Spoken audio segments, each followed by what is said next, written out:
That's it. We're done. A short stream indeed.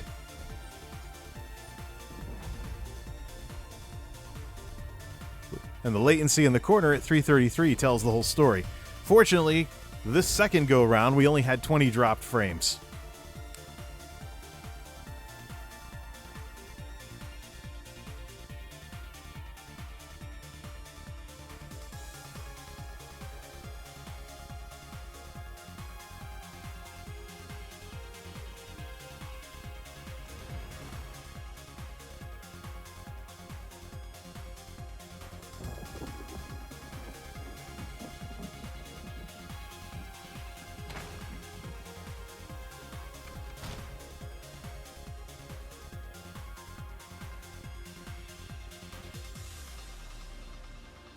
Okay, that's it.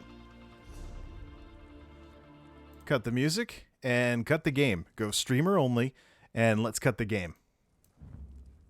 Do I want to quit? Yes, I do. See ya! And that, ladies and gentlemen, is the quite uneventful... That is the quite uneventful opening to a character that should have gotten off to a great start. But because of me living out in the woods of Connecticut in the United States of America, a country that routinely trails the world in broadband deployment and adoption compared to lots of other parts of the world these days, because of the limitations of the technology, that's it. Plus, we had a maintenance mode thing tonight. You know, outside of all of this Twitch stuff, over on YouTube and also in the blogosphere, I've traditionally been very, very cynical of the broadband industry. I've often referred to telecommunications companies as Tele-Con with an N at the end, because just the shenanigans that go on with broadband in the United States is really ridiculous. Let me give you an example. And given the way things have performed tonight versus other nights when I actually thought that the 480p streaming that I'm limited to was starting to actually look a little bit better, when you consider that kind of performance with what we had tonight, it's just ridiculous. I'm playing this game in the middle of the night in off hours. I should not be getting stuff like this. But unfortunately, what we have here in Connecticut is once upon a time it was AT&T country out here. We had AT&T doing wireline service, and then they decided they wanted to become more of a wireless company. So they sold everything to Frontier to get out of the business. Now, Frontier had the opportunity to do something with this technology that AT&T wasn't interested in investing in.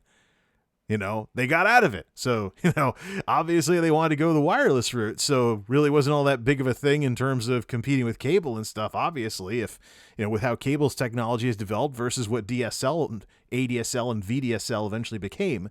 But so Frontier's been in Connecticut for years at this point. There were hiccups at the changeover, as you can expect. Frontier's been in Connecticut for years. The problem is, though, that while they've made the news for running old technologies into the ground, like DSL circuits out in remote parts of the country that the old ISPs that owned them didn't want to bother with anymore, and while they've gotten the reputation they've gotten as just running old stuff into the ground, technology has moved on. I've already been on the phone. Well, not on the phone, but I've already communicated via social media with the customer service teams for both Frontier and their cable competitor. And there's no way that Frontier can get me more than one up. And it's a situation where you have to go to cable, quite frankly, in order to get the kind of upload bandwidth you need to not have a stream on something like Twitch that looks like a total eyesore. So it's just crazy. Maybe I should change the game to just chatting. But quite frankly, this was supposed to be ESO until the maintenance, until all of this stuff happened. And I'm going to highlight a lot of this, and if it isn't too stuttery or anything, and I don't see any more dropped frames, particularly now that the video game is no longer causing bandwidth issues. If I don't see any more dropped frames, I'm actually going to highlight this, download the highlight, put it up on YouTube as kind of a rant video and stuff. Some of the YouTube folks who are a more technical audience over there might get a kick out of it. But it's just broadband shenanigans. I mean, this is a great technology that should be a fundamental part of 21st century life, like electricity was in the last century. But we've run into the same problems with its deployment that we ran into with electricity. There are some parts of the country that are just not worth it commercially to wire up. And unless we're willing to settle for a digital divide, there needs to be a public version. There needs to be some kind of public thing in order for broadband to really amount to anything in the States. And at the same time that shenanigans like what went on with the internet tonight ruined my attempt to start a new character in ESO, at the same time this is going on, we have stories in the news about ISPs temporarily suspending bandwidth caps because of the coronavirus thing. So caps that us tech folks knew were artificial in nature are now suddenly, oh, wait, we don't need those. And before, the wailing and gnashing of teeth, the boo-hoo-hoo story was all about, oh, there's congestion. There's congestion. The technology can't handle what everybody wants to do with it. Everybody's destroying everything with Netflix. What are we ever going to do? Like, invest in your product to make it better for your customers. The sort of thing that, were it not mostly a monopoly situation market-wise, many of these cable folks would actually do. But that's a totally different discussion altogether. But the thing that struck a nerve with me locally with this broadband thing, I've said for years that people who just need basic email, internet, and soon it's going to be, basic YouTube, like up to 1080p streaming, they don't need the latest, greatest broadband that's out there that has a lot of down and up.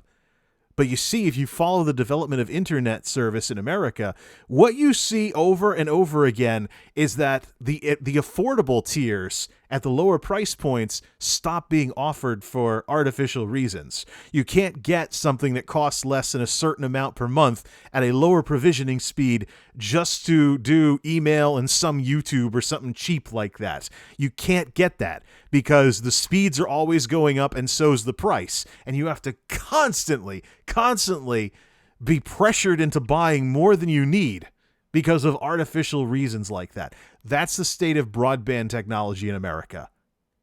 So, what struck a nerve recently to me is at home, one of the cable ISP around here, the very one that I'm looking to set up service with, is advertising because of the coronavirus situation. They're advertising a tier of internet, 15.1 versus Frontier only being able to give you 17.1 out in this neck of the woods. Free 15.1, it's free for 2 months because of the coronavirus thing for people that need the connectivity for schoolwork or something. And if you keep it afterwards, it's $10 a month. $10 a month for 15.1 basic internet service here in the States. $10 a month. You know what also costs $10 a month? Dial-up. Dial-up got down to $10 a month before it really started having problems competing with broadband. I think AOL dial-up is still out there if someone's still on a copper network. It's one of those things where you look it up and you're like, why are people still using this? Because sometimes the difference is $10 a month to check your email versus like $70 a month for the cable packages or something. It's ridiculous. And I apologize to anybody who came looking for ESO while I've been having this rant. But this is going to be a pretty good highlight clip. This is going to be a pretty good highlight clip that I'm going to send over to YouTube as well.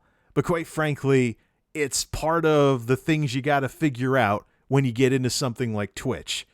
I wanted to play this sorcerer character until a maintenance at 4 a.m. if that's what was going on tonight. But as you can see, American ISPs can be sketchy sometimes. In a country that is, if you follow broadband development in other parts of the world like I do, it's pretty embarrassing what we have to put up with here in North America. Even large countries with large, square miles and stuff have this network thing figured out sometimes better than we do. And quite frankly, it gets pretty embarrassing. So this is going to YouTube, of course. So we're going to take it easy here and just say, let's give some time for the things to appear. I can't do that. Let's give some time for the things to appear, for things to click to. You only need about 20 seconds or so. So here's what I'm going to do, folks. I am going to end the stream early. I'm going to restart the internet gateway. Maybe I might try this again, with something proper for this sorcerer character. But as it is, this is getting cut short. No thanks to ISP shenanigans here in the U.S. You'd think that a country like the U.S., with all the money and all the technology that we've developed over the years, wouldn't still have goofball things like this with internet service. But this is the world we live in. So, apologies for the rant. It's not what I wanted to do, but it makes darn good material to clip and send over to YouTube. Till next time, this is MultimediaJay signing off. Thanks for stopping by.